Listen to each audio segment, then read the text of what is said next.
CS. I think like 2018 or 2019, whenever it first came out, I was really Oh, on top okay. of the ball. What'd you use before? Probably just Google Docs and stuff. Gotcha. Oh, that's cool. I dabbled a little bit in Obsidian, which isn't exactly the same, but I've heard. Obsidian scares me. It looks so confusing. Yeah, I was trying to use it to create like a vault of sorts of clips. Actually, I have a version that's like very old. Hold on.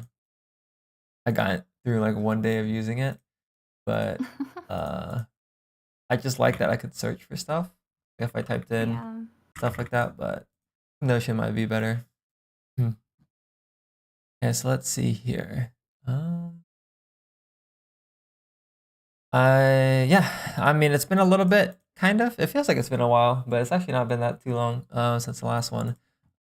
But for me, I definitely have a bias towards mechanics. You voiced over DMs, maybe it would be good to look a little bit over the game sense decision making stuff. I think we could definitely take a look at both today and kind of treat it more of like a where are we at in terms of the decision making stuff, looking for patterns, and then mechanically if there's any patterns coming up, kind of just taking a little bit more of a holistic view at it, and then going from there. So taking a look at this Haven game might be a good starting point. It's a close game, 13-10. We're playing the Reyna, which obviously is ideal for mechanics. So that's kind of what I wanted to do today in terms of that side of things. But did you have anything, I guess, off the top of your mind that you wanted to discuss? Let's see. I might have to refresh myself on when we start the VOD because Sure. it's been a while since this game. But yeah, I've been on kind of a losing streak, which is why I messaged you about the like Hmm. playbook kind of stuff. I'm like, at a certain point, I got to the brink of going back down to Iron 3, and it was so demotivating. I was like, I feel like there's something else that I have to be missing. Like I'm dying a lot more than my teammates. Even if I'm getting a lot of kills, I'm still dying a lot. So like maybe there's something else that I need to work on. Like the common angle stuff that we started looking at, I was like, okay, that makes sense. Maybe we can start work there or like try to focus on other things. But very difficult to juggle if I'm doing mechanics in the meantime. Yeah, for sure. Valorant's one of those games that I feel like if you don't have like all of the pieces, you like you try to learn one thing, but then you get stopped by another thing. It is very hard, I think, from the new player experience. I had a very similar roadblock when I first started learning CS. Like the first 200 hours were terrible, and after like I kind of got into the game, I told everyone else that was like I was trying to convince to play the game, like my brother or my cousins. I was like, the first 200 hours are going to be terrible, and I think that Mm. learning hump might be similar in Valorant. I'm not exactly sure what the time frame is, but yeah, it is tough. So I'll do my best to try and take a look at what we're maybe could address next. Of course, mechanics is one of the main things, but it is hard to apply mechanics if you don't have a little base game sense behind it. So I think for specifically the deaths, this will be a great game to look at because we died every single round, which is actually perfect. Yeah. So you're doing exactly what I want you to do to take more gun duels. Um, Okay. but the grain of salt that goes with that is, we might be taking unnecessary risks that could cause us to lose more games, which is also explaining potentially why we're deranking a little bit. My initial goal with trying to do that mechanics approach is essentially trying to brute force our way to learn better fights and win more fights to try to get to silver. Um, I think with enough time that may be possible, but it's always good to rethink approaches with different clients and stuff like that. So I'll try and look at this VOD in particular with a bit more of a fresh mind, um, and not, I guess, trying to place too much of my lofty goals on trying to become a mechanical demon in the low ranks. So Okay. that is good feedback, though. Let's take a look here. Uh, I was literally just thinking that. okay, so let's see. B start, C start. Okay, so starting position is probably going to be one of the biggest things you can get ROI from, because based on where you start, all your options are dictated off of that. So this would probably be the easiest thing to adjust. I think we might have touched on it very briefly, and you do a really good job of tuning into the sessions in the dojo. But for those unfamiliar and also more of us a refresher, I'm going to introduce this concept, the 80-20 rule here. Do you remember anything about this rule at all for defense? From the thing that you sent me last time. Yeah, Um, it's okay if you don't. well, I do know it kind of, when I read it, it reminded me of the general 80-20 rule, which is like 80% of the decision, or 20% of the decision is going to make up 80% of the result, or something like that. Right. Okay. So basically that is how I like to frame defense. So basically your starting position, if you can kind of be somewhere in the middle of the map, playing fast rotate, you get like 80% of the impact you could probably, that you can possibly achieve on defense by just sitting somewhere here. And the reason being, the logic behind it, is you get to basically fast rotate to both sides of the map, or if they go into your side of the map, B, you're there. So your chances of actually getting a gun duel before the bomb goes down is very high. Which, if you recall, way back when you're playing that deadlock game, that's kind of what I had you do, and you were able to kind of rotate into A before the bomb was down. So the 80-20 rule basically states that you play somewhere in the middle of the map, playing fast rotate 80% of the time. So if I do fast rotate, there's obviously nuance to add to this, but as a general base, you play fast rotate 80% of the time, and then you play like extremity / anchor. I'll just put anchor for this 20% of the time. So in this example here, when I see you on C site, my first thought is you are playing extremity, which is on the 20%. Now the argument to that, which I'm gonna go ahead and load up into Valorant while I'm speaking, but you could argue that you could play for info on the extremity and then fast rotate if they aren't there, which you can kind of get a little bit of both, which is true. If you're playing an agent like Yoru, like you have here, or if you're playing an agent like Neon, you're able to contest the extremity, so in this case A or C site, and then fast rotate because you have the TP, or you can pull out your ability to move super quickly. As an agent like Reyna, if you start C and they go A, your rotate's probably going to take like roughly 15 seconds. We could actually time it, but most of the time you won't actually get onto the A site before the bomb is down. Like the actual site hold itself is going to be over, and you're going to rotate into spawn. Like let's just say you make it to here. There's going to be smokes here. They're probably going to be on site already, and your teammates are already going to be dead. So you can't actually influence that site hold. So the only actually fast rotate you can do from C is to get onto B site, which is still pretty good. You're able to play for the C hold and the B hold if you start C, but that only accounts for 2 out of 3 of the bomb sites. Whereas if you start on B, you get to play for ideally 100% of the site holds. The caveat to this is if they throw a fake.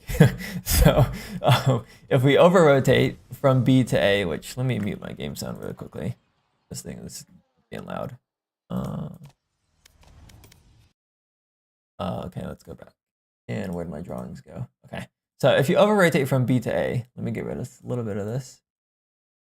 So let's just say you're Tejo right now. You over rotate from B to A because they make A pressure. There's some enemies here. And then they end up just going C after. Now you're forced to play a C retake. So I like to think about macro kind of like rock, paper, scissors. If they're fast rushing, you play fast rotate, hard counter. If they're faking, then you anchor, which is this 20% here. And if they're defaulting, you kind of just contest space to fight into them, which is kind of more of a neutral thing that I don't include in this 80-20. But most of the time, I'm not sure if this is true in your rank, but most of the time enemy teams will rush, which means most of the time we should be fast rotating. So that's kind of how I think about that framework. Before I move on, does all of that make sense so far? Do you have any questions? There were a lot of little tidbits that you mentioned that I Yes. would like to write down, but maybe I'll just revisit that in the VOD. Sure. We can definitely go on some tangents though if you'd like. But in terms of going all the way back to what I said, starting position is probably the most important thing you can pay attention to on defense. On attack, it still matters, but as an attacker, you dictate the pace of the round. So as long as your teammates aren't rushing when you're lurking, it doesn't really matter as much. So in this instance, when no one was on C, so that's why I go on C. Like, what should I do? Just that's a great question. Logically speaking, filling in the gap here makes a ton of sense.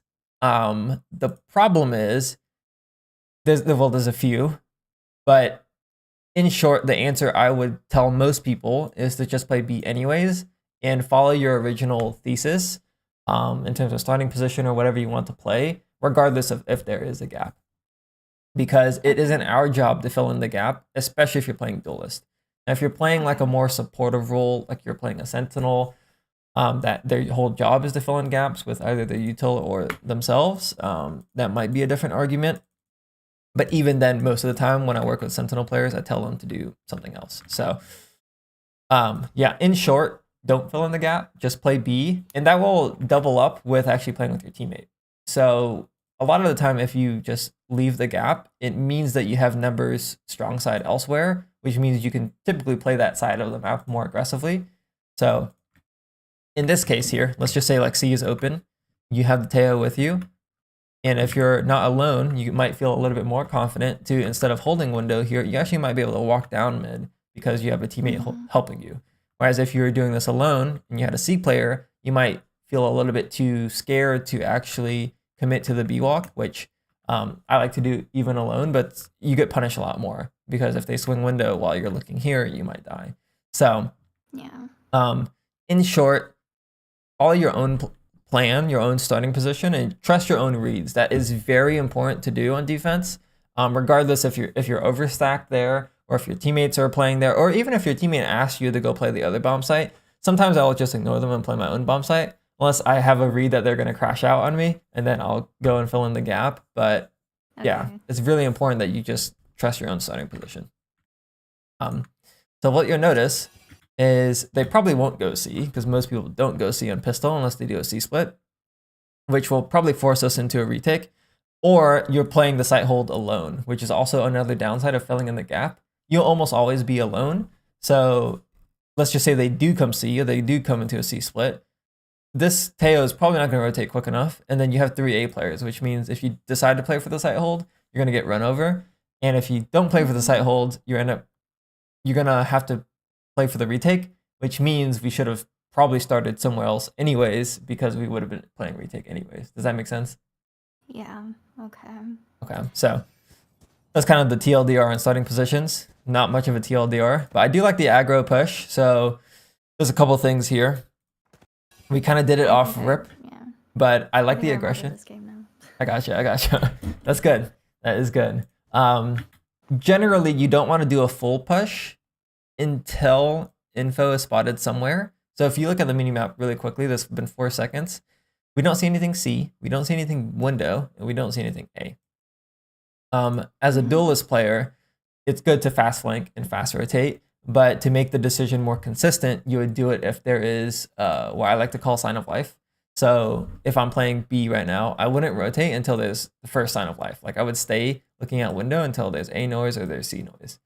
In this case here, if I'm playing C, like as you are now, I probably would just hold the C line until info is spotted on A, or until I've seen util or heard util thrown from them. Now that isn't actually what I do in game, because I kind of have like if I don't see anything C, I'm probably going to rotate anyways. But like that's the more correct way to play the game, is you don't you make your rotates based on a reaction. Like they do something, then you react. That's kind of the name of the game on defense. Yeah. Unless you're like immediately being proactive to fight space, which is what they're doing on A. But hopefully I'm not confusing you too much. Basically, if you're playing and they haven't made any noise yet, you typically just hold your position. Okay. In which case we do end up pushing up, and we guessed correctly because they aren't here. But you can imagine if they showed 2 seconds later and they're on C, you'd probably get destroyed, just because we're kind of stuck in the corridor here. It's interesting because I think like even in my a recent game, I was thinking in my head, maybe it's smart to go C on pistol because I think I just trust my aim a little bit more with the smaller guns, and I don't trust their aim, so I'm like, okay, maybe my odds are a little better. Right. So I don't know. But it's interesting that you say that's actually not likely. So it's more so about the distance, I think. Like if you go C long as an attacker, I never paused. You go C long as an attacker, like this is a really long range fight, which also means it's going to be a long range fight for defenders. But you kind of have to close this gap, which is going to take a while. So when people have worse guns, they tend to try to close the gap from garage instead, so that when you exit this choke, you'll just be naturally closer. Okay. So that's kind of the thought process. It definitely depends on your pistol buy. Like if I'm going C long with the classic, I might have found a better fight in garage because of the right clicks. Whereas if I'm going C long with a ghost or a sheriff, it's probably completely reasonable. Okay. So that's definitely the thought process. Let's see what ended up happening here. So we push up. Looks like there's a chamber here. We pick some of these angles, getting the orb. Okay. And wow, there's a lurker. That is insane. Okay, so what did we learn? We learned that there's 2A, there was a chamber here, and then there was a phoenix here. So as soon as I saw noise, I thought it was safe to take the orb, but I got punished. yeah, so this punish here that happened, they're doing a 2-1-1, which basically is a default. Likely it's going to be 3 towards A if this is actually correct. The problem is we're in low elo and no one knows what's going on. So this guy here probably has no concept of a default, and he just saw a gap on the map and went towards C and sat in a corner. Okay, so as you progress the ladder, this play would be considered by the Phoenix terrible, unless it was an active fake. In our elo, it's probably one of those things that's just going to happen, which means that the whole pretty much everything that I just said up to this point with the rotates and decision making applies much less because no one knows what's going on. Yeah. So what does that mean for us as a takeaway? It probably means that we just have to assume most corners have a player in there until you see everyone on the minimap. So minimap awareness is going to help a little bit. Let's go back really quickly. 2 spot on minimap, looks like it's the Fade Omen. And then as we push up here, we see chamber. Okay, so what does that mean? That means we're looking for Reyna and Phoenix. This is probably the way that you're going to get around the lack of game sense in the game, I guess, by just keeping track of players here. Which, if I was in your shoes here, I would 100% get the orb, or I would probably be knife out flanking right now. Like, I would also die to this player. The thing to know from this point on is adapting, right? So going back to the 80-20, if you're to fast rotate or fast flank, because the read was that they were going A because that was first sign of life, and then you get punished for it because either they lurked or you ran into them when you're flanking, like here, and you died to it. It's not that the initial decision was bad. It's that now we have to adapt as the game goes on. So this first round here, I like to think about the first 3 or 4 rounds of the game as gathering info on what they're doing. Like, do they rush? Do they default? Do they lurk? You kind of go from there, and then you adapt as the game goes on. And you bias your default mode towards fast rotating. So this first death, completely within the realms of what we should be doing, actually, minus potentially the actual C starting position. Okay. So next round here, now that we know that that guy's playing like a rat, we now have to adapt to that. So if we are going to push later in the game, we're gonna have to, be a bit more cautious. Or what I saw Oxy do on Lotus is he flanked on pistol round, died in the first 10 seconds, and then never flanked for the rest of the game. And he would just fast rotate in his spawn instead. So that's something you could do as well. I don't know if that was a map specific thing though, but something to keep in mind too. I imagine if he got away with the flank, he might have done it a bit more. So pushing down round 2, I did notice we didn't buy a gun. Typically, you'll buy like a ghost or something, or like a stinger or something like that in round 2 if you didn't save something. But looking at a minimap really quickly, it looks like they are 3A. The Phoenix is spotted this time. So if you're going game sense wise, if I was reading that the Phoenix was lurking for whatever reason, I might knife out at this point because the lurker has been spotted. Given we're in low elo, we probably can't make that assumption. So I do like that your gun is still out, clearing these corners. And we looks like that. Yeah. So we're going to be in a retake here. And let's take a look at this fight. So the actual flank is good. I do want to quickly talk about why flanking is good, even though it might be a bit redundant. But basically, you box them into one side of the map. We call this containing. So if like a lot of people are spotted on one side of the map, in this case we saw 3 at the start, and you push the other side of the map, you basically process of eliminate and slowly box them into one side or like one area of the map. So let's kind of just run through that exact same scenario again. They start heavy A. Let's just put 3 here. But instead of flanking, we decided to rotate. It could technically be in any of the space here. So it's still unknown, right? But if we were to push it and take the space instead, let me erase. We're now slowly whittling down the box to where they're only going to be in like less, like they can't be here because we're here, right? So they're going to be more on one side. So that's the main benefit of pushing up and flanking. It's not actually the flank itself. It's just that you know for certain that they're going to be on this part of the map.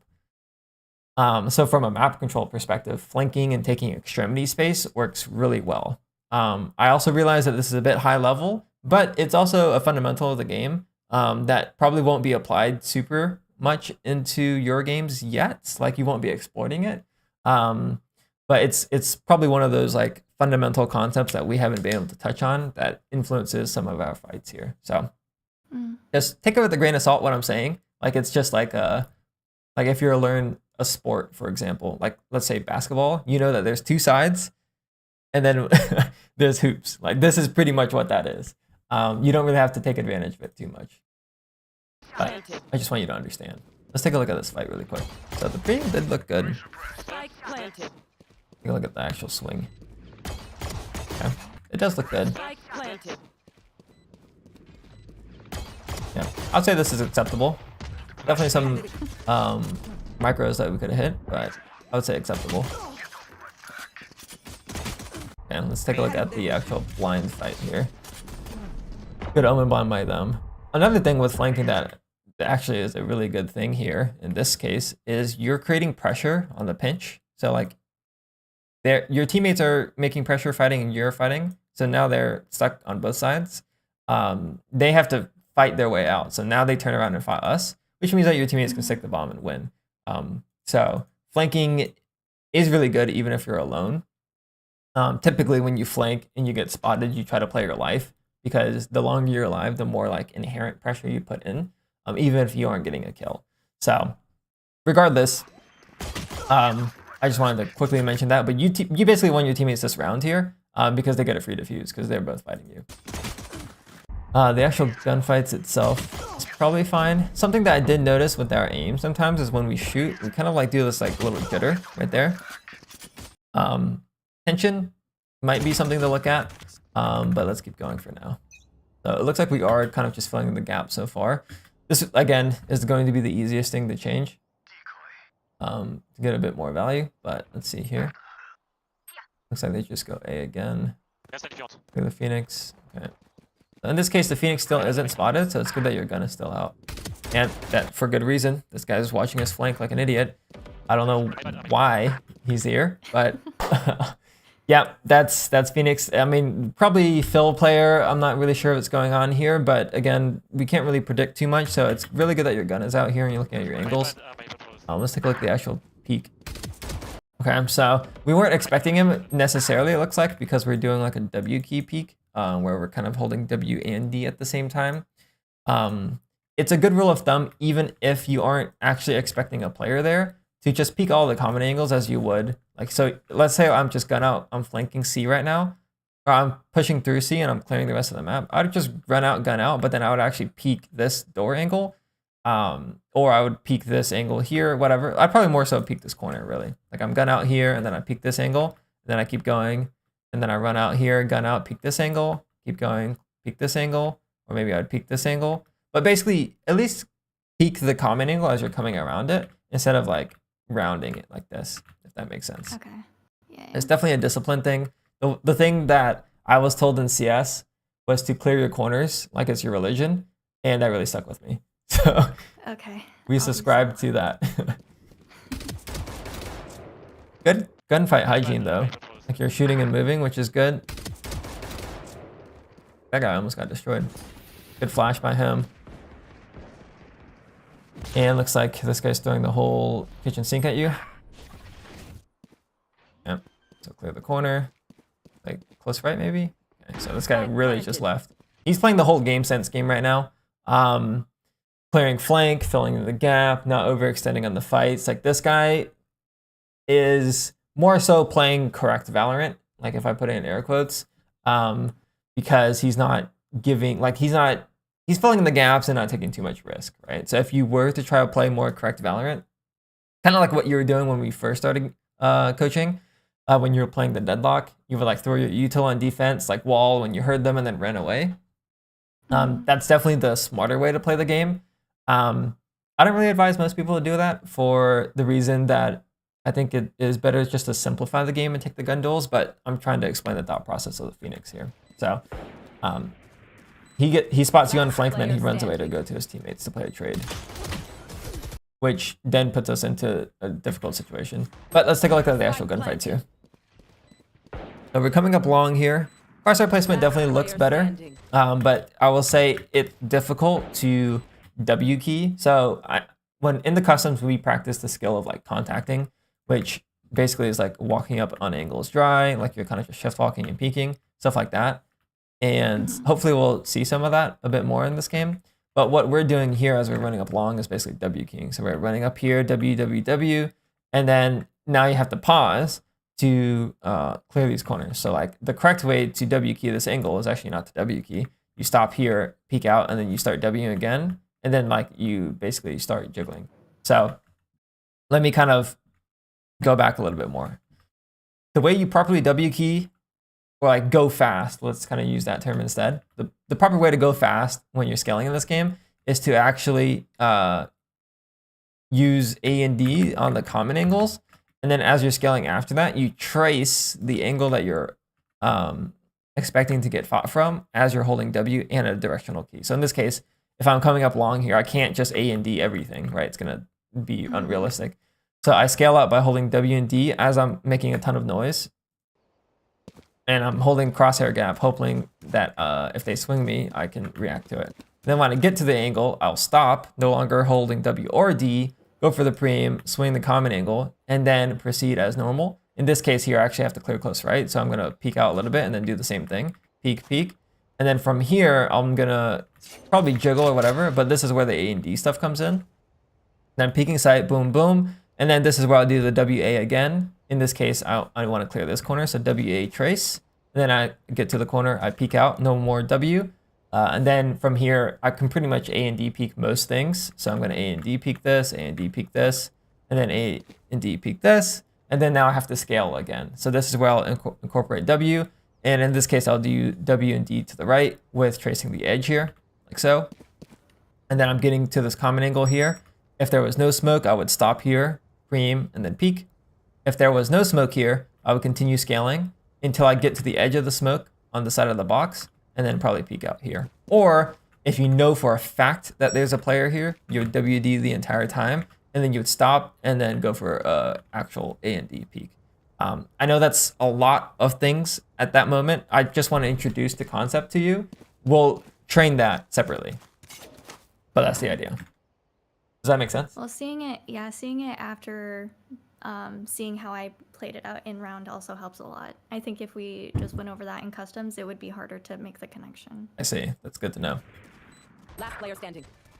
And then let's see the actual pre-aim here. So obviously this fight is tough. But yeah, we are moving about it pretty quickly.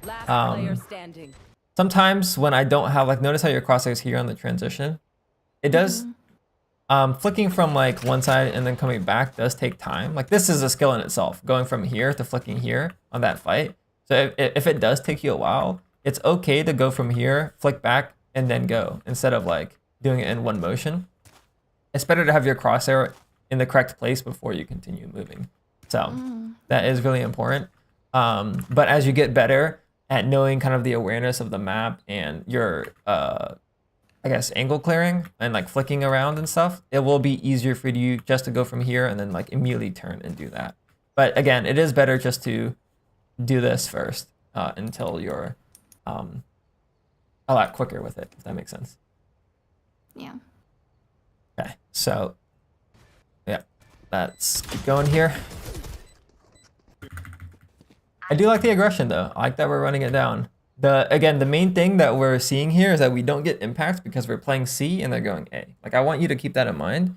Is it goes back to that 80-20 is like, our options are limited. Like the round looks exactly the same every single time, and we don't actually get a favorable fight because we're on the flank and the bomb is already down. So Yeah. keep that in mind. Starting position is the biggest thing. 3 spotted A again. The round is pretty much already over, which is why it is so important for us to play that fast rotate or just have a really good pre-round read. In this case, in this specific game, they've started A every single round, which means our starting position this round actually might not be B, it might be A, because they showed that they're fighting A off rip and we want to get an early fight as a duelist. So, I mean, I know we're on a ghost here, but let's just pretend like this was a gun round and you were trying to win the game and like take the game into your own hands. You would try and recall what they've done previously, which in this case is just go A, and then you would probably start A somewhere. Like you'd probably start bricks or like peeking short like they did, and you'd hopefully win that duel. Now you don't have to. If I was playing a Sentinel, for example, I would hopefully predict that they're going A, and then I would set up on A site, like throw whatever util, and then I'd hopefully have a good site hold. But as a duelist, the way you play site holds is actually by contesting early space and then falling back. Given that you play both Deadlock and Reyna, your decision might be a little bit different here. Like if you're playing Deadlock, you might just set up on A and sit on A, and hopefully they hit the bomb site. But if you're playing Reyna, you might not set up on A, you would just like go for an early fight. Now, my advice to you, even with Deadlock, is to just go for the A fight anyways. Deadlock is a little bit broken right now, in the sense that the nade recharges, and that nade is really fucking good at contesting early space. So let's just pretend like you wanted to fight A. Instead of just setting up on A and waiting for them to come into you, like boom, sound sensor, and you just sit here on backside. This is probably what like 99% of like Sentinel players below gold and below probably just like set up their stuff here and just AFK. If they hit the bomb site, it's going to go great for you. They're going to run into the util. No one's going to break the util. You'll probably get free kills, or at the very least, you'll be able to time your fight off of your util, which is a very big crutch that lower ranked Sentinel players do. For example, if I have a Killjoy turret here, all I have to do backside is wait until that turret shoots and then a peek off of it, which makes your life as a defender very easy because the decision making is your peak timing is outsourced to your turret. But the problem with all of that is if I set up and I have like turret here, molly here, everything all on the bomb site, and they just start here looking for fights and then they leave, well, that sucks, right?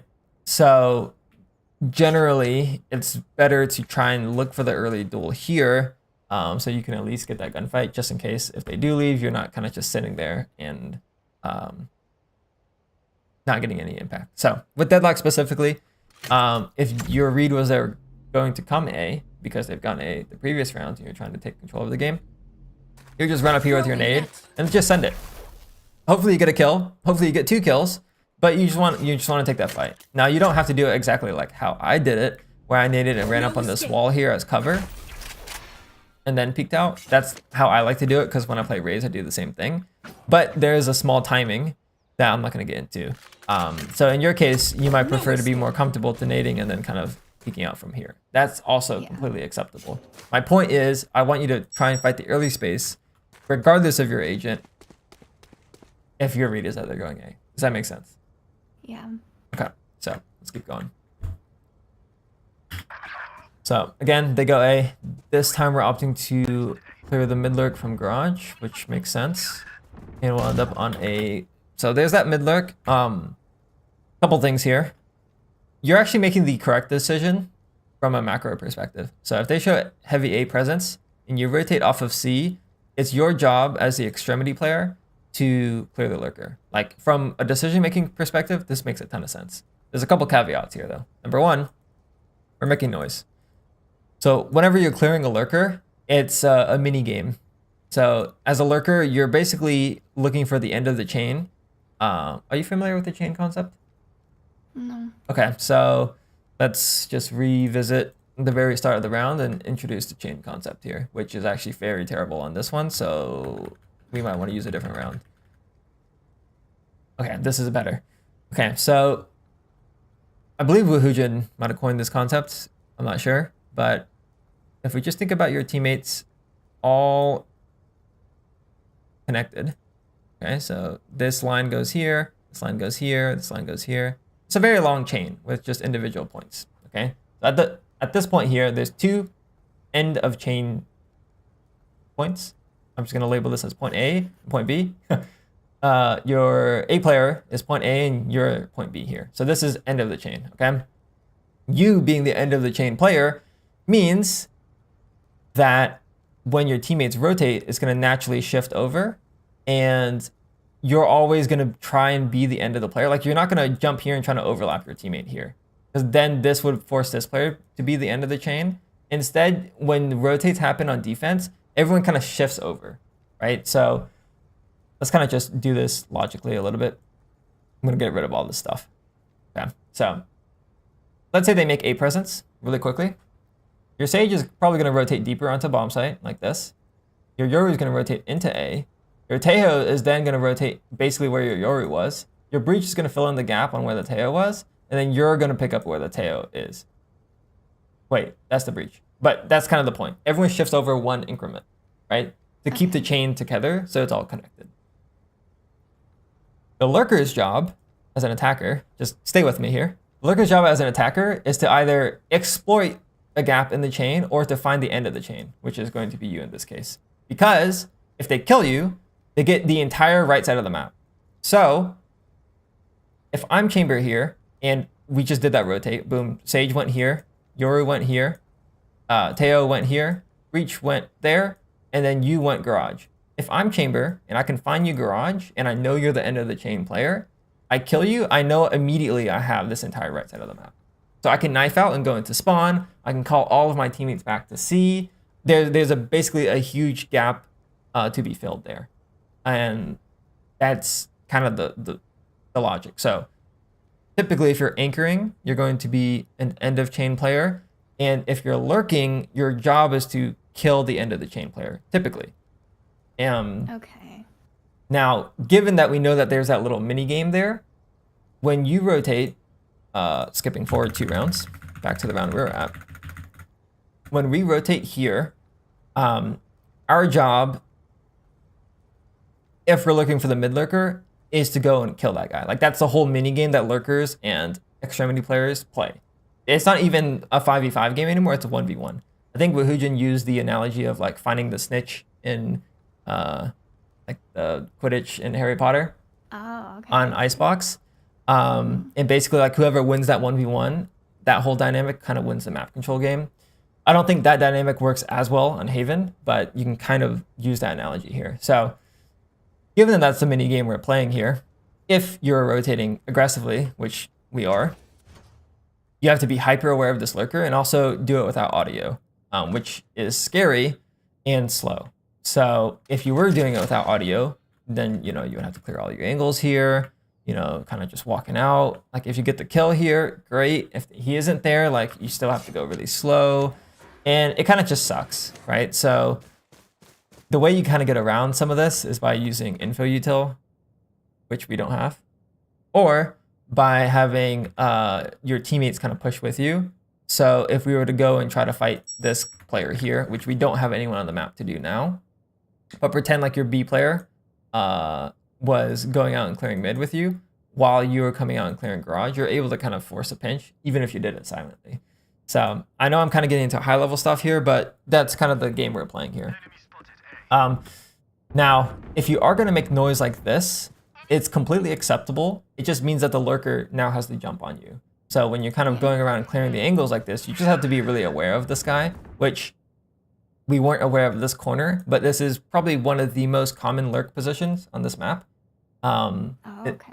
It's going to be, like, if I'm going for this rotate super quickly and I'm trying to find the lurker, I'm probably only going to clear the common ones and kind of just have my gun out to look at other angles, but not actually properly peek it. So in this example here, let's say I'm rotating from garage. I probably will do this one silent. I walk up, clear this, clear. This is one of the most common lurk positions. This one here and this one here. And then the third one would be like front B somewhere, like in this cubby or here. So as a rotator from C going to A, I'm gonna rotate out of garage, going silent like this, probably clear this.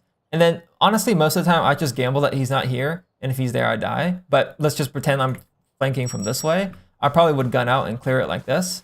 And then from here, I'd probably knife out because I've cleared a common spot. And then I would only pull out my gun again to fight the lurker on this angle, because sometimes he will sit spawn, or this window angle, and then obviously preparing for the A fights. But like that's kind of how I'm thinking about catching this lurker. But if you're rotating front B, It looks like I didn't even look at the, or I didn't even think about the cubby. yeah, the cubby, yeah. It was like a second thought. So yeah, if you're rotating here, you'd be like, okay, cool, this is clear. Then you kind of run up here, and then you do that W scaling tracing thing here until you get to the corner that you actually want to peek. Or you could like trace, and then as you get to the corner, frame peek, and then go from there. And once you clear that guy out, you're gonna have an easier time for the retake. But honestly, this whole game of like trying to catch the lurker and all of that stuff, you can avoid all of it if you just play the 80-20 rotate. Like playing in the central of the map. Like your job isn't even to catch this player anymore. You're just hoping that you win the round by winning the actual A site hold, which is how I play the game. And to be clear, I, number one, don't like playing lurk on attack, and I don't like playing extremity player on defense because of this mini game, because it only influences one kill on the map, whereas I want to be where the pack is, and most of the time the pack is going to be 3 or 4 players. So that's kind of why I've derived those numbers. And I think over the course of many games, if you play it in that way, where you're not fighting the 1v1 against the lurker, but playing for the site hold against all of the players, you will have more impact over the course of many games. So that's kind of the logic there. Let's keep going though. So we do play B, which is good. Definitely a better adaptation because they haven't gone C yet. And like I said earlier, you are able to fast rotate. So let's see how this plays out. Given that you do have 2 here though, even if you're alone, I'd encourage it. But given that you have 2 here, it might make sense for you to guys like to double hold window or something like that, which you do end up peeking out, which is good. The actual crosshair placement on the peak could be a little bit better. So when you peek out here, you probably want to bias it towards left side window, but also head level. But let's keep going here. Joke's over. Okay, so there's the Phoenix ult. They're continuing to go A. This would be a great round for us to fast rotate, which it looks like you're doing it. Knife out just for a little bit more speed. Now, because obviously we're in our spawn here, so you have a bit more safety. But this should be a good sight hold for us. We make it in time to get the fights. Let's see the actual outcome. Wow, they're actually not even hitting. Like they're just taking kills. But so far, this is going really well. Like you can already see the night and day difference on the impact when we're starting C versus when we're playing B. And then we died to the B lurk. So that is actually what will happen when you over rotate. So I don't know if he's actually smart enough to identify, but if this was a higher level game and he saw you getting kills on the mini map, let's just pretend like you were Cypher, because typically Cyphers play C, and he sees you getting kills on A, he's like, oh, that's the C player. Let me go and speed up my lurk. So that guy, if this was Immortal, he might pull out his knife and walk up front B and just like go for the hard commit on the flank because he knew you were the C player, right? You were the end of the chain player. Now, I don't think he's going to be that smart because we're in bronze, but you can try to get into the mindset here. So again, main thing I want you to see here is the fact that you actually got kills before the bomb was planted, and you actually got fights before the round was, like the outcome of the round was over, right? And that's the power of playing fast rotate. I really want you to embody that, because that's the whole point of the 80-20. You just play here, and you just get so much value. So let's take a look at the actual gun duel piece, because of course mechanics is a big thing. So as you're rotating in here, the big thing that you'd want to be doing is staring at the minimap the entire time. Now there's a player in Radiant actually he ended rank 1 Radiant last act. His name is Note XXD. He rotates with his minimap open. Every time he checks his minimap, he just opens this thing. Now, I don't know why the fuck he does that. It's like he's schizo or something. But the main benefit is that I get to see his map when he's streaming because he has a minimap cover. But also, the minimap becomes bigger. Okay, so it makes it very clear to me as a VOD reviewer to know when he's looking at the minimap. And when he's rotating, he looks at the minimap here. Now, in your case, in most players' cases, they don't open the minimap. They just look at the minimap here as they're rotating. So basically, as you're rotating in here, number one, knife out to be faster, right? Because there's no danger here. And as you're rotating here, you actually shouldn't even be looking at your crosshair or your gun or whatever. Your eye should be glued onto the top left of your screen. And then the thing I'm looking at here is, where are my teammates? So this is going to be a bit redundant, but you can see what your teammates are holding based on the light. Some people don't have that option on in their minimap, so check. But it's this thing here. It's called minimap vision cones.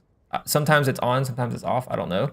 But basically, when you're rotating in, you're looking at vision cones, so you know what angles they're holding. So if I'm looking at the map right now, I see that they have a long info and short info, which is great. And then when this wall comes up, the vision cone blocks off because of the sage wall, but I can still see that they're holding front sight. And now I know that I can peek off of my Phoenix. So gathering the info from the vision cones and your teammates, you're trying to decide what you're going to look at and how you can play off of your teammate. In this case, it's a very simple peek off of teammates contact play because the Phoenix is already in the open and the sage has contact. But the example that you might want to consider is, let's say like we have the sight line here, you see this line, but we don't have the sight line like the gray here. If you're rotating in spawn here, you could simply just wait until the player here sees this player and then you peek off of his contact. The simple like setup that most people do. But if you're being aggressive and you wanted to take the fight early, you would have to register on the minimap that there's this sight line, but not this sight line, which means that when you rotate in here, if you were to take the fight without waiting for your teammate's contact, you would make sure you're super ready for it because this is Fog of War. And you can use flashes and stuff. But that's kind of inside the mind of the rotator, right? So when you come out here, this flash actually is going to be too slow because the Phoenix is already fighting your Sage. So if you knew that, reading the minimap, it's probably better for you to just take this fight dry and then tuck back into cover and then come back out. Because timing is really everything in this game. You want to try to time your fights like in the same window that your teammate is fighting, not after. If it's going to be after, it's like split second after. That's kind of the contact thing. But if it's too long after, they might have the option of just getting the fight and TPing out. So pretend like that Phoenix fight there was actually Reyna. He could technically kill your Sage and then dismiss out, and now you don't get the trade. Which is also why Reyna is broken, but whatever. So we swing out here. The big thing on this swing out isn't actually the timing, even though I just put so much emphasis on it. It's the crosshair placement. So when we come out here, we have to be ready on this fight because this is the only threat available, and we would try and figure that out by reading on the minimap. And when you're kind of rotating in, I know you mentioned visualizing angles isn't as easy, but that's what I would be doing here. I would try to visualize this fight. In this case, it's also because I just threw the blinds, the Leers, so it was hard for me to correct it. But I honestly should have just stopped before and did that. Yeah, exactly. So I'm glad you mentioned that. That goes back to what we were saying when we're scaling up long here. So if it's going to take us time to build up that speed, I'd rather you flash and then not even peek with it. Just flash and then get your crosshair centered and then go. Like the setup of a fight is probably not as important in Euroming, to be honest. But as you climb the ladder, the actual setup of the fight is the biggest part of the gun duel, not actually the gun duel itself. So let's keep that in mind. But we come out here, all good. We're on the site, we're playing fast rotate. The big thing to notice here is then how do we select our next fight? So this is kind of like you might have heard on YouTube videos or something that coaches might say, or like content creators might say, like good players get good fights or something along those lines. And then they never really define what a good fight is. Most of the time, a good fight means you have info on the enemy before you take the fight, so your setup is really good. And then the other side to that is you don't swing into multiple people and then get insta-killed. But in choosing a good fight here, you would want info. So notice how when we're going for this fight, we actually don't have that much info. We just have a vague idea that they're up A long. But if you look at minimap really quickly, your Taeho loses the vision onto A long. And that's a very subtle thing that we just only heard from the Omen smoke. I'm not expecting you to understand any of this like when you're actually in the game. I just want you to understand the concept. But our A long player no longer has info, which means us wide swinging into A long here is actually a bad idea.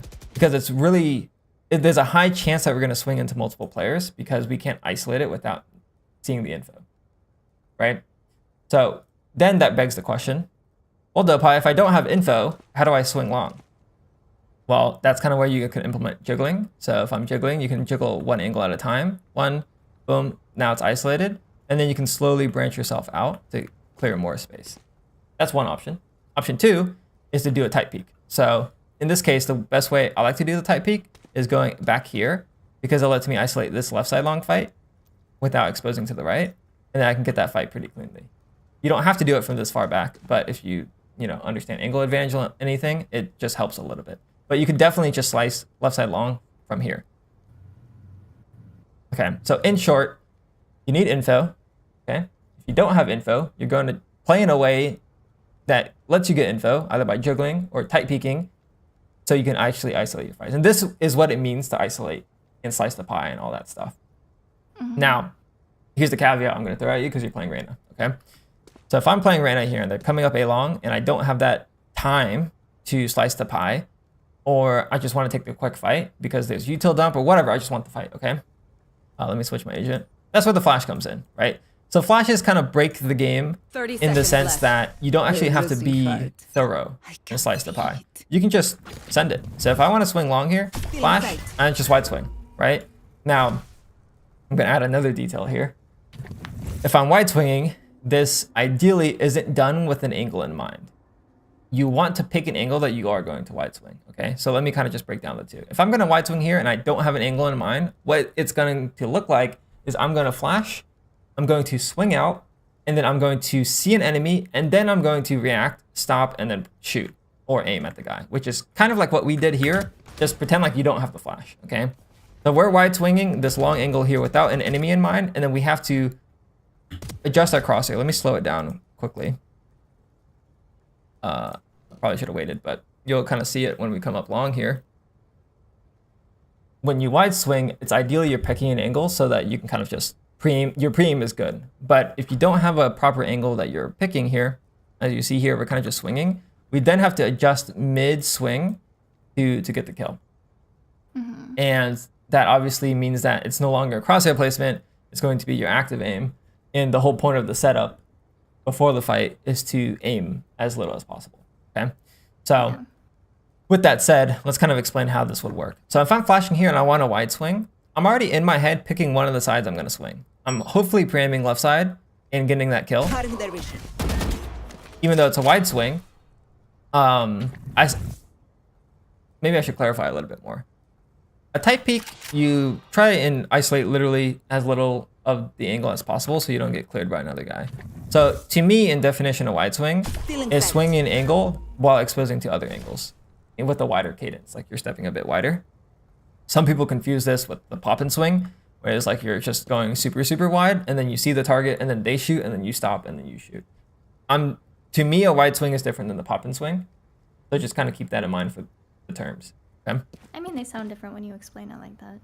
Okay, so in this case here, if I'm flashing, I'm ideally picking an angle, right? So in this case, again, I'm going to then choose the right side. I'm just going to preaim the right side of the wall, which means if there's a player on the left, I'm not going to react to the player on the left until I peek the right side, because that's kind of the thesis I'm going with, and I have the flash, right? So I'm going here, I'm swinging right side, preaim, boom, there. And then if there was a player on the left, I would react after I've cleared this angle.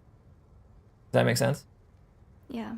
And that's kind of like the how you play with flashes generally, but it just gives you the ability to not slice the pie and everything. It just like lets you go wide because this flash buys you time to get out from cover. Okay, so in short, if you're gonna wide swing, pick your angle ahead of time. And this is actually what you will do naturally when you clear common angles, right? Like let's say like I'm coming up long here and I'm about to swing bricks, like left side bricks. I'm picking this angle and I'm swinging it. Well, that's terrible pre-aim, but you get the point. Swinging this one. Even though I'm exposing to these angles here, like I'm wide swinging that angle. So, or if I'm wide swinging out of mid, let's say I pick the left side of this door frame here, I'm gonna swing for that. Even though I'm exposing to everything else, I'm picking that angle ahead of time, and if there's somewhere else, I react based on that. But I'm hoping that I get this kill, because if he's there, it's an insta kill. This is how you get the insta kills in this game. I'm going on a quick on a tangent here, but that's kind of the thought process on how you would pick these fights. So to kind of recap from the beginning, you're rotating, you look at the mini map, okay, you look at your sight lines, you look at where your players are. Can I get a peek off of my teammate's contact? That's the first thing you need to be thinking about. As you rotate in here, in this case, Phoenix is spotted, right? So it would be ideal for us to swing now to immediately kill the Phoenix. Number one, to save our Sage, potentially, or to get the trade immediately if she were to die. We pull out the flash, which is still acceptable. We pull out the flash, we swing. This is where that crosshair placement would ideally be better, so you would get the insta kill on this player. Now, if your other option actually is to just wait until your Sage sees the player and then you flash and swing off the range contact. But whatever, we come out, we make it onto site. Now, how do we select our next fight? You could just wait, kind of like what we said before. You wait till your Sage shoots. There's going to be scenarios though where your Sage, I closed the whole tab somehow. Hold on. Oops. Hotkeys. Let me speed up a bit. So there are going to be scenarios where your teammate isn't going to be in that corner, which means how do you take your next fight, right? That is a problem many people struggle with. So let's just like wipe this Sage from memory. Let's say she's not even part of this round. The only players that are on the A-bomb site is you and the Teo Heaven, okay? That means that this is where you have to implement your flash, which is what we were just talking about. So you could, I guess, just sit here and wait, which then runs the risk of you getting pinched from the right side. So typically it's better for you to fight one side. So in this case, you could slice the pie, you could peek out, boom, slice, slice, slice. I do really tight peeks, clearing all the angles, not overexposing. And you can try to get your kill that way because we don't have information. But you could also just loosely know that they're coming up long, throw the flash, pick an angle, wide swing for that, get the kill, or get that fight and then tuck back, and then maybe you flash again, pick the next angle, go from there. Does that make sense? Yeah. Okay. So let's go back into this. Yeah, I think I was rushing a bit here. Which definitely makes sense. We never explored this topic before, but also site holds are very chaotic. It's going to be very hard to kind of actually pick your fights. But we do a good job of tucking back into cover and kind of, you know, isolating the fight even after that. So you notice that your Omen tucked here and then your teammate was shooting the player on the right. And you decided to commit on that right side swing, which is actually really good. Like that's micro fight IQ right there that's showing off. And then from here, you get another kill here. So the big thing here is that you're actually repositioning after your first kill and going for a different lane. That is really good, right? Like you're not over fighting on A long. You're bouncing back and fighting a new lane, which is actually kind of what you did the first time anyways. You fought short, fought long, fought short. Like that is good. The thing that you might want to consider doing here though is instead play off of the Sage contact. So given that this player is here, he's basically your Killjoy turret in that example I was saying earlier, where Sentinels just, you know, play off of the Killjoy turret. This is what you would want to do, peek off of your homie's contact. And that would increase your success rate on fights dramatically, not only because he has pressure, but because you have info on the player, so your pre-aim is going to be better. Like your crosshair would be ready. And to do that properly, you'll look at your mini-map, of course. But even though we swing this, it actually comes up that this Phoenix Hall is here. So then, you know, this player wouldn't have gotten contact anyways, but we wouldn't know that ahead of time.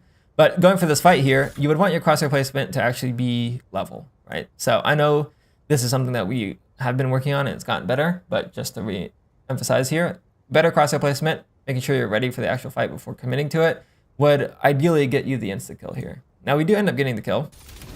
It's just not, you know, a headshot. But from here, Yeah. Well, that's what I mean by slowing down a little, because it's like after I throw the leer, I don't go to reposition my crosshair, and then after I dismiss, then I don't go to reposition my crosshair, so it's a bit messy. Yeah, and honestly, that's like comes with time, but you could try to train some of that stuff in the range potentially. Like I could see you practicing in the range with like leering and then flicking back down. I could also see you getting a kill and then resetting it back to the middle pole. Kind of like flick, flick, going from right to left. Like you could definitely do some of that centering stuff. But I would imagine you'd be able to do it in like an isolated environment. Oh yeah, and then we died to alert. So that was that whole chain conversation. We'll kind of just keep going here. Okay, so starting position, we are leaning A side, which is good given what they're doing here. You could commit to the A fight if you were having the read that they were going A continuously and just fight A. That is also acceptable. And if they aren't there, you're going to play retake anywhere else anyways. You could even try to flank, but you could commit to that. It does look like we opt to fill in the B gap instead. So let's see. Sounds like they're going for a C split. We are pausing on the rotate, so this is acceptable. Given that there's such a big gap here, it might make sense for us to hold. If we were playing for the site hold, you would obviously rotate a bit quicker here, but given the context, this probably makes sense. On the downtime here, typically when you're waiting for your teammates to rotate in, it's a good time to utilize that downtime to clear out the lurker. So let's just pretend like you knew for a fact that your read was they were going C here, which is kind of why you're holding for this garage window. It might make more sense for you to utilize some util to clear out the mid lurk so that your teammates can rotate a bit more freely. The other argument is to just wait for your teammates to get to you and then you guys would clear it together. But essentially, since you're playing for the retake anyways, it's good for you to clear out the lurker so you don't have to worry about the lurker shooting you in the back as you're playing for the retake, which is kind of what happened with the chamber last round. So in short, you would try to flash and clear this guy, and then from here, once it's clear, you could probably continue going for the retake. And that's just generally a good idea to do. Clear out the lurker before you commit to a retake, if it's going to take time like this. So yeah, there's probably going to be a chamber lurking. Your Teo is going to peek out windows soon, so hopefully he clears the lurk. I don't think he will be able to if he's standing in the cubby, but actually doesn't happen. So thankfully that's worked well for us. Hopefully this guy doesn't come out. Yeah, the chamber is with the team, so there was no lurk this round, which is great. Let's talk about the actual retake here. So get me out. This guy dies. 4v4. Smoke's here. Fading. Teammates are kind of coming up. You're prepping for the retake off of the smoke fade. This is fine. In normal circumstances, you would try and time your retake with your players. So you flashing out spawn here might make sense for you to wait until you see your players coming up garage, so that the timing of the pinch is actually better. A lot of things we're touching on right now is making plays based on the awareness of your teammates. So that's a whole separate skill, minimap awareness. But if you were to time it, this is how you would time it, because you would want to come out of both choke points at the same time. In this case, we're coming out of spawn before they're even making pressure garage, which means likely a lot of their attention is going to be on us. This player is looking at us. This player is looking at us. They haven't even cleared the tunnel yet because there's a chamber there. So you're pretty much all eyes on you type of thing, which is good because you use the flash, but it just makes your life a bit harder here. Given the time constraints anyways, I would have made this play on this timing anyways, but I kind of just want you to understand the whole retake timing. So we flash out. Let's take a look at the crosshair placement. So again, kind of going on the A-long thing. Ideally, you pick an angle you're going to swing. So in this case here, given how we're flashing this, I'd probably pick like this deep cubby angle or like towards the default box. But we flash, we swing out, we see the players, and then we react. So that's the big thing here. It's not really a crosshair placement that's winning us the fight. It's just the actual raw aim plus the flash assisting us. So we get the kill. We actually almost get that kill too. Wow. This is the whole eyes on you type of thing. So if we were timed this retake slightly differently, maybe this guy isn't shooting at us. It's not actually that important because we're playing Reyna. So most of the time when you get a kill, you actually just insta-grab the dismiss and then tuck back into cover. That's probably the easiest thing to do here. Or if you isolated the fights because we were taking our time, we might have not exposed to this player and could have killed this player. So there's a couple of different ways that this could have played out here. But flashing and wide swinging is going to be very common to do on Reyna. It's just typically if you do that, you get the kill and peace out. Even though we almost got the kill, that would be more technically correct. Getting the kill, dismissing. But it's almost it's a pretty good attempt on the kill here. I can see your crosshair is really close. I do want to slow it down just slightly. See how close we are. Again, pre-aim, you'll see it here. Flick up, boop, boop, boop. And let's see here. Flick down was a bit aggressive. I don't expect you to have really clean lines here, but ideally we stop our flick around here and then carry our crosshair back over with the strafe to the left. So that's really hard to do in the moment, but if you're playing like an aim lab scenario here, you see this target here, and you're introducing strafes, you would flick here and then strafe left, and then that would carry it in. Or if this was a very like a static scenario where you can't move, you would flick here and then micro adjust here. Or try to flick directly on target, but yeah. It is really close though. Probably the biggest thing to notice is how much our crosshair moves here. So when this, now that your crosshair is here and you shoot, your crosshair shouldn't move anymore aside from the recoil of the gun. Unless you're committing to the spray, of course. But this is going to be potentially a bit redundant to say. When you burst in this game, you shouldn't actually move the mouse at all. So like when you shoot with the burst, like wherever your bullets go, they just go. So some people try to control their burst by pulling down. I know we've talked about this a bit more. You only control your bullets after the first 2 bullets or maybe in the first 3 bullets.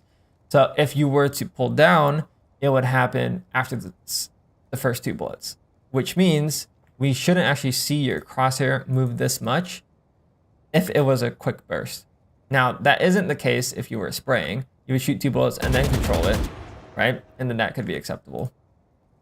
But I think what we do here is we actually go for, if you look at the bottom right here, it's actually not a spray. You're going to see us click left click 3 different times, which means potentially we're trying to burst or tap, but the cadence is too quick. In which case, we still shouldn't actually even see our crosshair move because we're not spray controlling here. We're bursting / tapping. So given that, if we go back slightly, this was our burst. Our crosshair should no longer move to adjust for the recoil. It should just be to try to recenter your crosshair back on target. So the whole aiming portion here isn't actually that applicable. You should just kind of shoot and then let the recoil reset and then shoot again. Because your crosshair is really close to this target.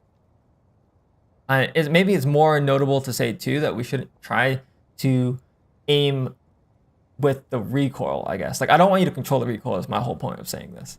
But it does look like we're trying to control the recoil, but we're not actually going for the spray because we're clicking mouse 1 3 different times.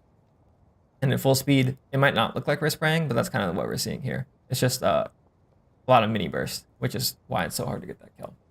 So this is kind of why I always talk about spray control. Like you very easily could just simplify this gun duel and just spray this guy. And you probably would have killed the guy instead of like shooting like 3 different cadences very quickly. But the hard thing to get your head around that is understanding that your bullets don't go where your crosshair is when you're spraying, which is obviously honestly a pretty big hurdle for a lot of people. And it was for me too when I played CS. Like I would try to line up my crosshair and only shoot a couple of times, and then I'm like, why are my bullets going elsewhere? But that's the whole recoil control thing there. So I don't want to hang up too much on that. Let's keep going. Okay, so I'm gonna skip the pistol round here. Just want to see gun rounds since I spent a bit of time on this. Okay, so we're back to C long. Call C. Okay. This would be a good time to flash and go for that pre-aim. So you would want to choose an angle ahead of time. It looks like we're choosing the deep one here based on the sound. Given the sound here, I probably would have opted for this left one. But I do like that you're trying to make an attempt on the angle picking. Given that we have a hard time centering after the flash, in the future, it might look something like this, where you flash and then aim like this. Just take that time. That also gives you time to pull out your gun, to be honest. So that'd probably be what I would look for in the future. Yeah. But the actual fight is fine. We go for it again. Now we'd want to pre-aim the cubby, which we kind of did, but we opted for the wide swing instead. And we also got pinched from garage. So this death is completely acceptable. I do like that you're looking for the fights. the positioning here is kind of what got us killed because we're going for the early fight here. Then you hear them and then we kind of bailed. And we're playing a position that we can't get away from until you get the kill. So as a Jett, this is completely fine because you just take the swing again and then you can dash away. As a Reyna, you might opt more to play on this side. So even if you don't get the kill on your flash and re-swings, even if you don't get the kill, you could then reposition. Which there's nothing wrong with playing one and dones as Reyna, but the way we're playing it, you might want to play more of a guaranteed kill. Like maybe you'd wait until they're here and then you get the kill and then you would dismiss the backside or something. All right. Okay, so let's keep going.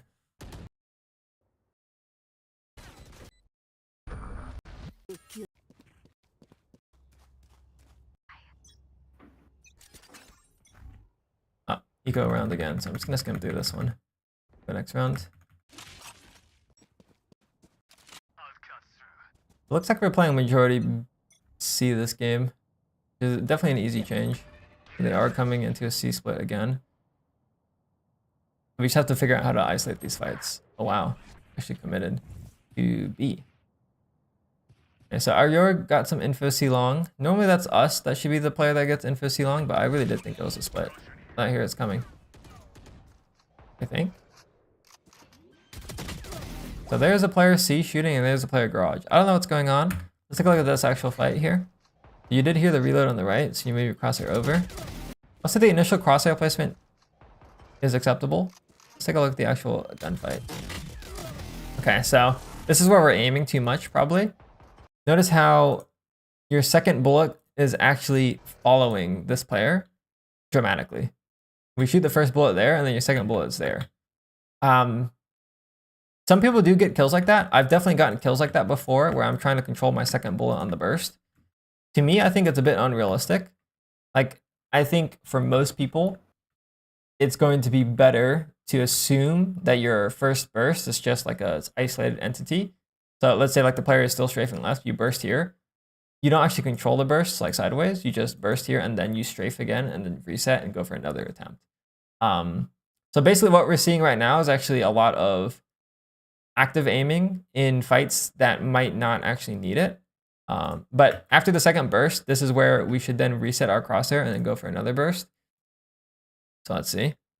If we do that, we are controlling that second and third bullet again, instead of trusting our first hit confirmation. So you can see the second and third bullet on the second burst is miles away from our first shot, which if you're spray controlling is kind of a different story. So for tapping and burst, you kind of just rely on like whatever the gun does after. You don't really like aim too much. But if you are spray controlling, it's a different story. Like let's say like this guy was strafing to the left, you're trying to, you know, adjust for that. You would obviously move your crosshair with the spray. But with the burst, it's much less common to do so. So that's kind of what I would advise against doing at this point in time. I think it's probably a bad habit. Maybe in the very, very advanced level, you can get away with shit like this, but it's really inconsistent to actually aim your second bullet. So burst, just let the gun do the work on the burst and rely on your initial hit confirmation and your target, like your crosshair and target confirmation on your click to win that fight. And if it's a miss, then you just reset again by strafing and then trying to go for another target confirmation shot. That's kind of how it goes. You don't try to recover mid burst unless you're transitioning it into a spray. Does that make sense? Yeah. Yeah. But you do get the kill, which is obviously ideal. I'd probably grab the heal there, but that's okay. Yeah, sometimes I get the wrong one. That's my bad. Yeah. Okay, so coming out mid here, obviously these fights are pretty scary. So this would be a good time for you to use your blind. Just high blind and come out because we don't have the time to slice the pie one by one, right? So this would be a really good time for us just to blind because it helps us clear a lot of angles at once. Or at least it de-risks it. Trying to figure out what's going on though. It sounds like they're all playing sight. You might want to check the cubby on the left. I don't know what that guy is doing. So we've been seeing that guy lurk all game. So really good kill. Crosshair placement on the adjustment was really good. Let's see. The actual angle snap. It does take a while. So that's like 2 swipes there. It looks like a little bit. But good gun hygiene for sure. Moving and shooting. And we should just win that. Okay. So So definitely good fight conversion there. Back to the C start.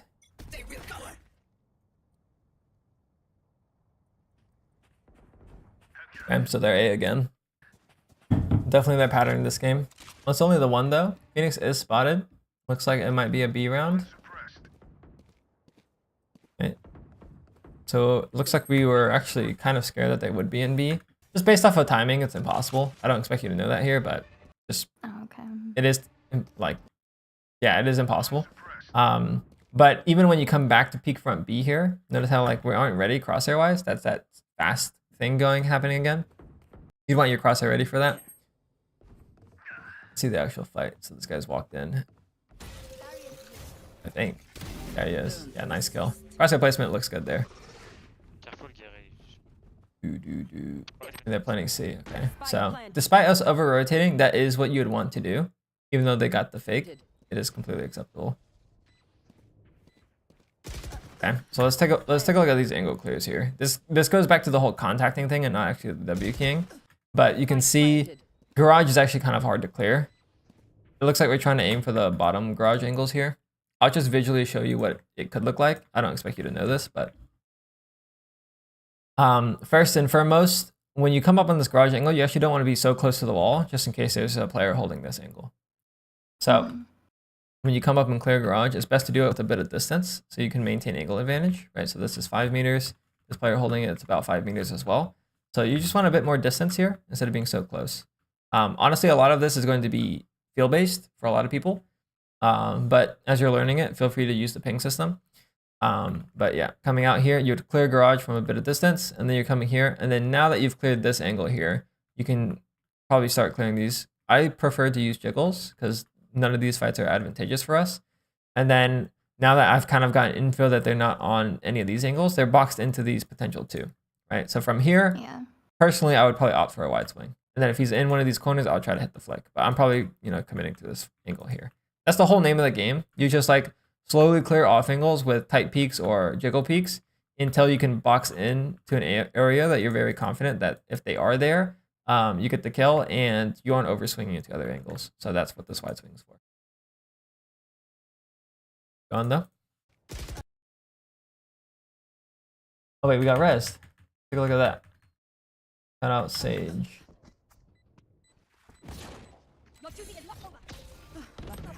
Right, so given that we spoke about the retake before, you'd want to time your garage push with the breach here, if you could.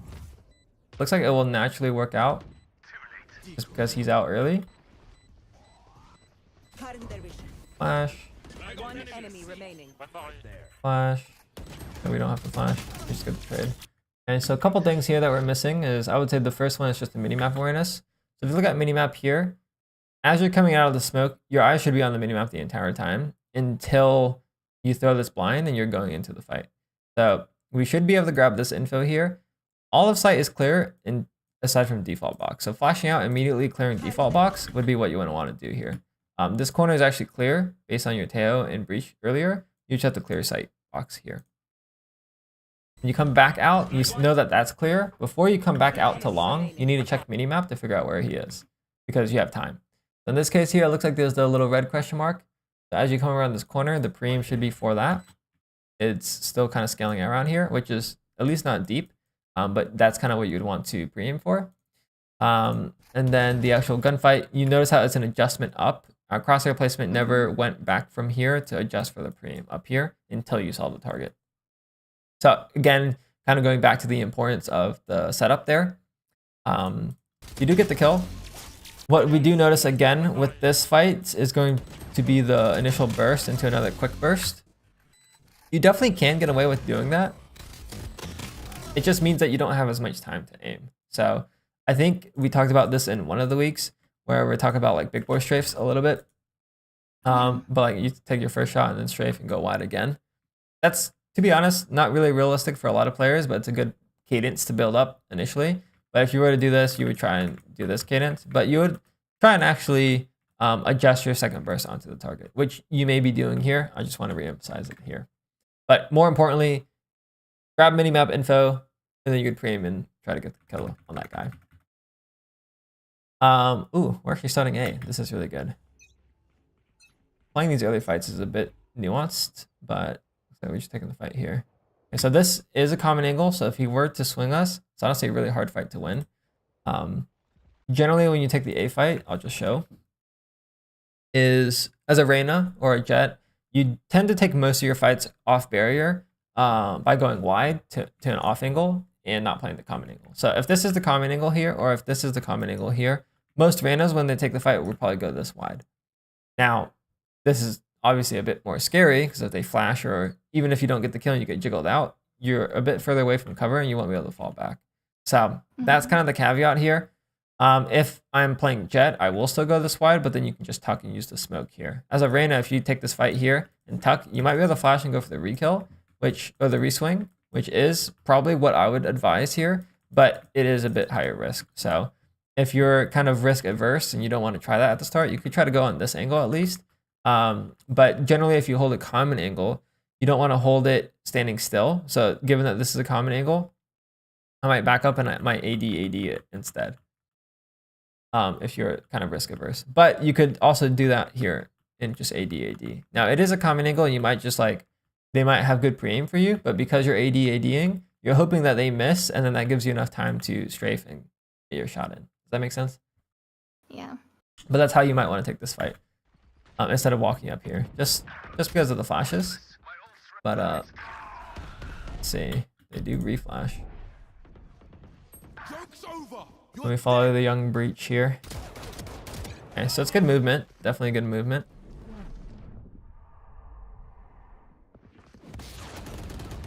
Pitiful. Last player Okay, standing. definitely a nice try. I Pitiful. would say the actual fights look fine. I want to look at the timing. Pitiful. So going on this refight here, I guess we don't know that. Oh no, we do know. So this is the blind. You killed the Phoenix ult. The player we killed here was the Reyna. So when you tuck back into cover, you should assume another swing. This is where you might want to tuck and use another flash. Or you try and play a different angle. So notice how this kill happened on this angle here. Just like how you reposition on the A bomb site, you kind of don't want to take the same angle here because they're going to be ready for that. You might take an angle slightly to the right, slightly off centered. So that's important here. So you kind of just swung back into it. So visually what that might look like is, boom, you get this fight, and then you would tuck here and you take this fight, and then you slowly kind of piece it out until you flash, and then you can go wide again. It's hard to reclaim space unless you use util or you have a really good timing with a good peak. So typically you take your fight, you tuck, you take another fight here, and then you kind of just tuck back in until you use your flash. That doesn't mean that you can't tuck and then reswing. That's kind of where you start going for juggle pre-fires. So you're trying to catch them as they're chasing you, basically. I don't know if that made any sense. Yeah. But I'm definitely throwing a lot at you. Given that I am throwing a lot at you and it was just defense, I think it might just be better to focus on defense for this week specifically, starting in different positions, and then of course the mechanical piece on the pre-aiming first. So for recall purposes, I know we covered a lot on defense. What kind of stood out to you? And I want you to try and piece it into your own words. And I'll try and help you if you, I'll try and fill in the details. Okay, so my main takeaways, I think, don't start, or maybe don't focus too much on being the fill starting position.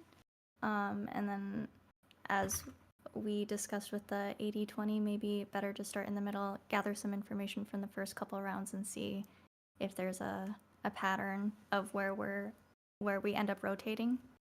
And we can kind of make our decisions from there. Also, I need to really practice looking at the mini-map. I'm going to be honest, I don't look at it all too often. Well, first of all, because I don't know what I'm looking for. It really helped for you to break down, to look at the cones. And it's hard for me to time it right so that I catch, when the enemy is there. So, not sure how to fix that. But, yeah, something to keep in mind.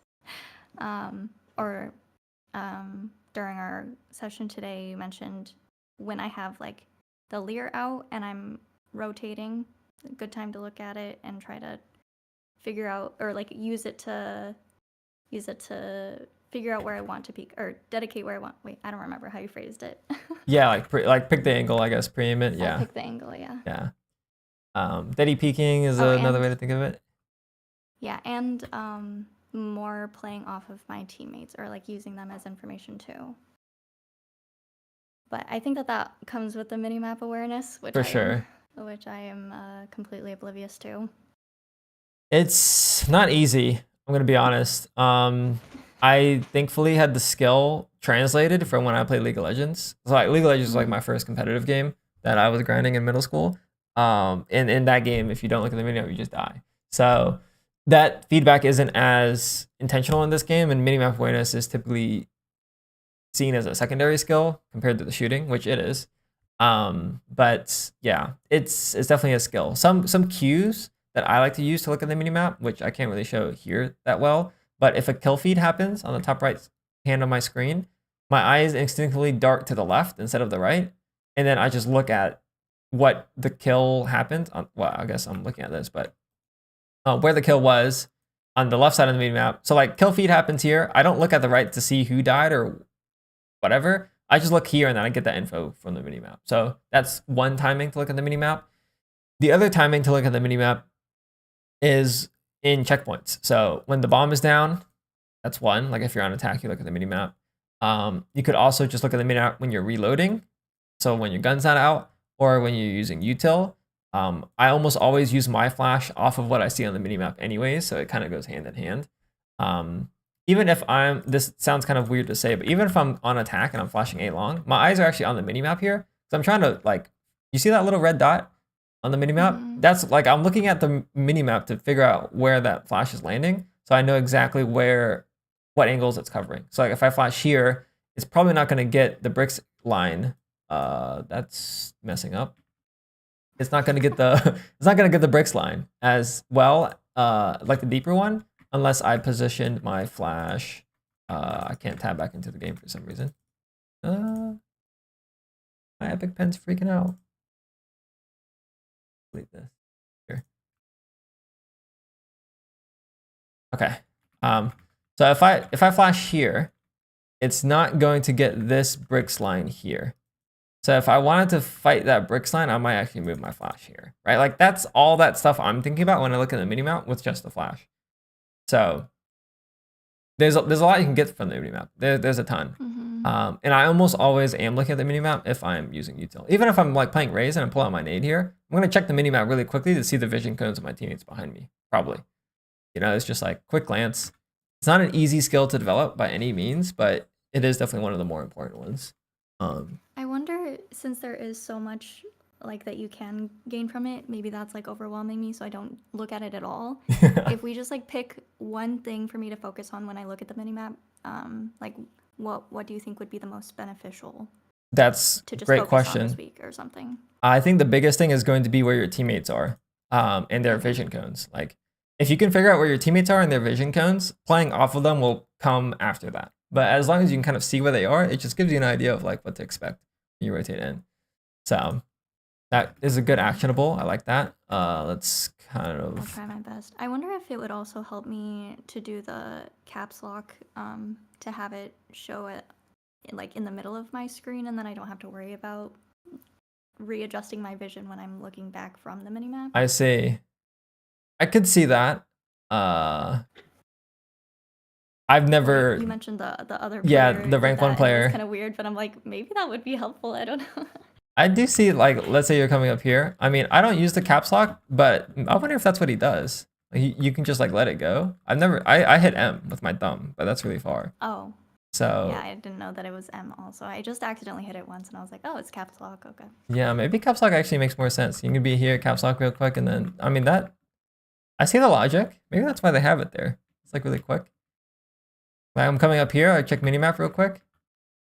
Then you never have to look top right. I mean top left. I mean you might be onto something.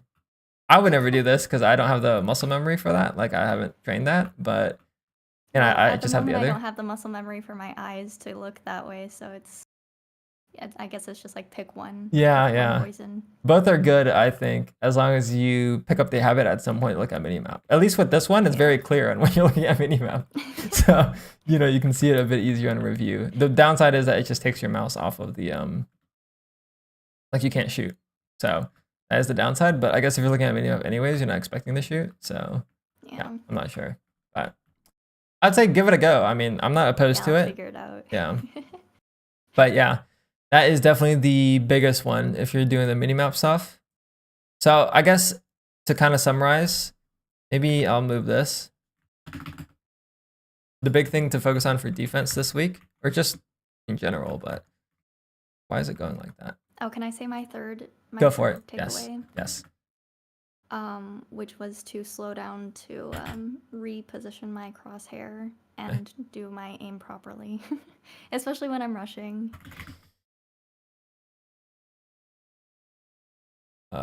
Good to have proper pre-aim. Yeah. This happens after flashing or dismissing.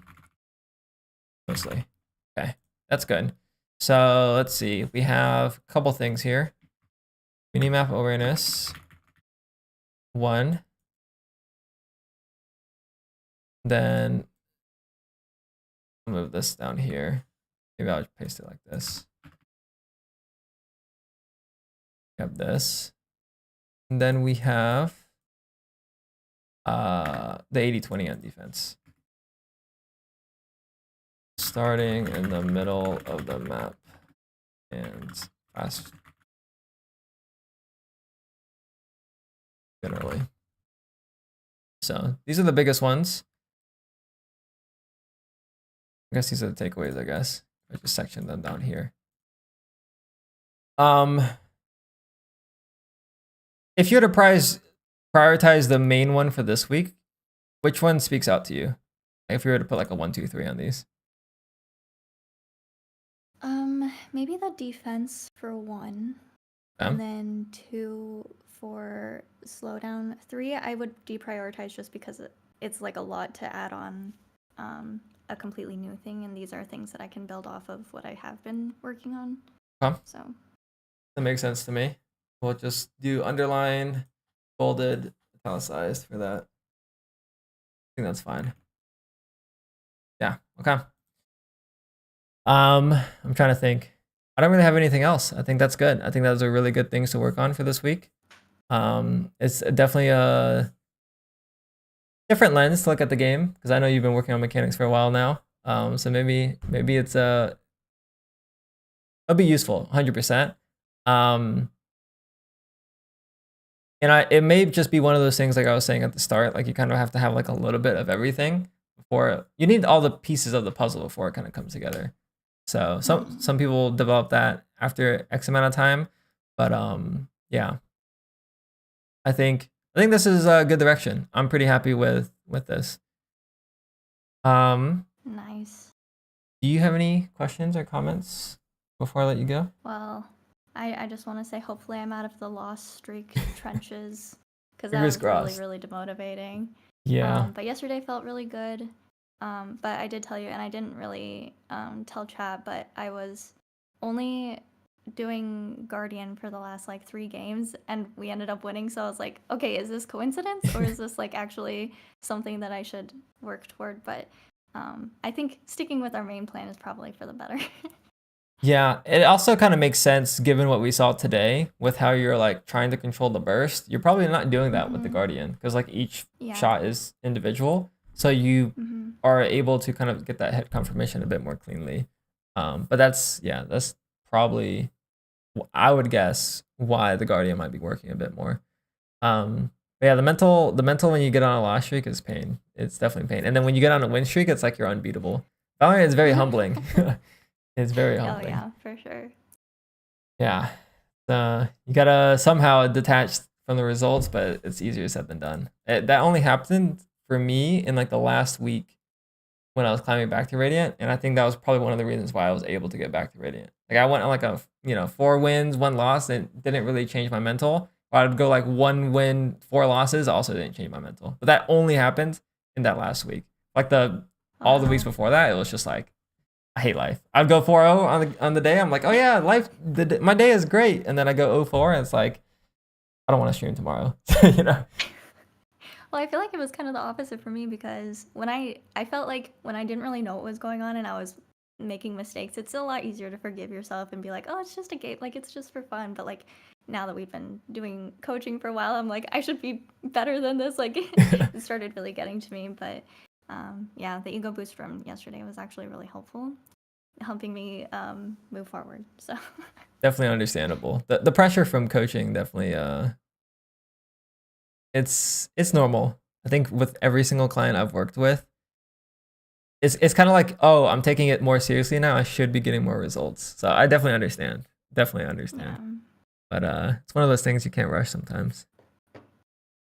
You stopped one game away from Radiant. Yeah, I was at 440 RR or something, and then I was like, I hit my game limit, like cap for the day. I'm like, I'm not gonna play again, so I'm gonna wait until tomorrow to get the rank up game. That's kind of what I meant in that What's last your- week. I just wasn't playing. Yeah. What's your general cap for games? Oh, during that grind period, I was playing, I think, like 5 to 6 games in that block. But for most people, I recommend to play 3 to 5 in a sitting. Like one sitting, you play 3 to 5. Obviously, like, Okay. you know, kind of go with leeway. Some people like to use the idea of like playing a best of 3. So like if you win 2, you stop. Or if you lose 2, you stop. Some people like to play a best of 5 in one sitting. So if you win 3 in a row, you stop playing, or, you know, whatever. You could, if you win the first 2 and lose the next 2, you could still play a 5th game. But I don't know. That some people like that framing. I kind of just went with the actual game count and not the BO3 or the BO5, but that could be one way to do it as well. Yeah. We'll see. I should play 8 games a day. Well, if you're gonna do all that, I'd probably separate it into 2 different settings, but you know, whatever works for you. I've definitely done the sit down and play 16 games a day in a row before, but It It- just sounds really stressful. it does. It is. Okay. All right. Well, Thank you hopefully, so much for your time. no, likewise, and hopefully it wasn't too overwhelming. But yeah, That's what the VOD's for. I'll just rewatch it. true. Alrighty, well, we'll check back in next week, and good luck on the grind this week. Sounds good. Thank you so much. Of course, you take care. Bye bye. Peace. Okay. All right, chat. I got to go. Hopefully, you guys learned something alongside the coaching session with me and Path today. I really need to get some food in me before I do some coaching in the dojo. So yeah, I'm gonna end stream here. I saw the resub from Olas, my cousin. Thanks for the 69-month streak, 80 total. That's the OG there. That's the day one. I'm gonna send you guys over to Path. I think I'm hoping they continue streaming. I'm gonna send you guys over there regardless. Let me pause this because it's gonna open like a million times. But yeah, you guys take care. I'm out of here. If you guys want to see more coaching, I'll be back on Wednesday with Pixel. He sent me a picture of him getting back to Diamond 3 yesterday, so that was nice. But yeah, you guys enjoy your day. Peace.